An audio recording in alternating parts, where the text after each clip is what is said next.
So, question for you though, how do you keep your teams motivated? So you guys have all done a really great job in selling this to your leadership team, getting them engaged, getting buy-in for these transformations that each of your organizations are going through. As Jamie, you've pointed out, this takes time. It's a journey that's really never ending. So how do you keep your teams motivated to be one a part of this journey?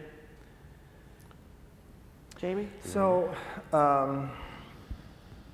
Everyone, like I said in my previous comment, everyone in the organization is committed to this. And I think when you start to roll these kinds of initiatives out and your employees and your customers begin to see the results, then folks want to join in and they want to participate. So the success creates enthusiasm, creates excitement, creates interest, and then you get more folks who want to participate. And we found that to be the case, particularly around some of the search components. As we rolled out search, again, it was an evolutionary process, and so not all of our knowledge centers were part of the search.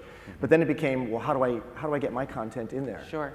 They're starting to see that there is success, customers are reacting positively to it, and so the proof is in the pudding, so to speak, but that generates enthusiasm and interest. They want to be part of the cool kids. They want to be part of the cool kids, exactly. Right, excellent.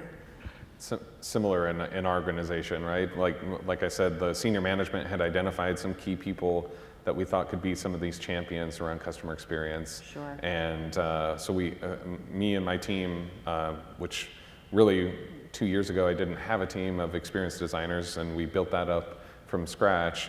So once we had them and bringing in the right talent that are already motivated, wanting to change the world, if you will, and then working with people who are saying, I want to change the world, but I don't know how, bringing those minds together, defining that, and then getting success. We changed our login experience and saved over $1 million in calls.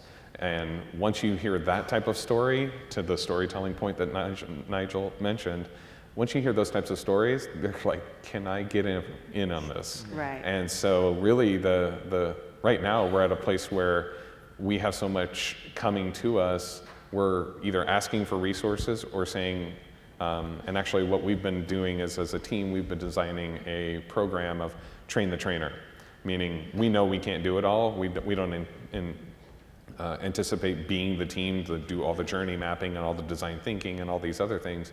So we're just teaching everybody else, which is exactly along our mission, our objective, make this a discipline in the business.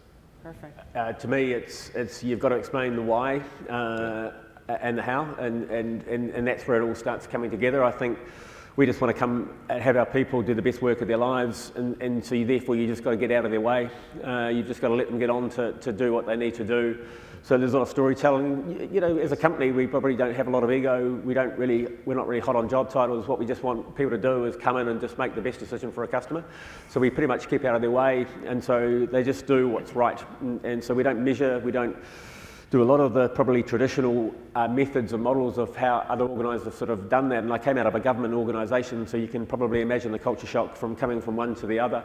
But again, you've just got to make sure that vision is really, really strong, the values of your organisation, and then just get out of the way and let people do the right thing.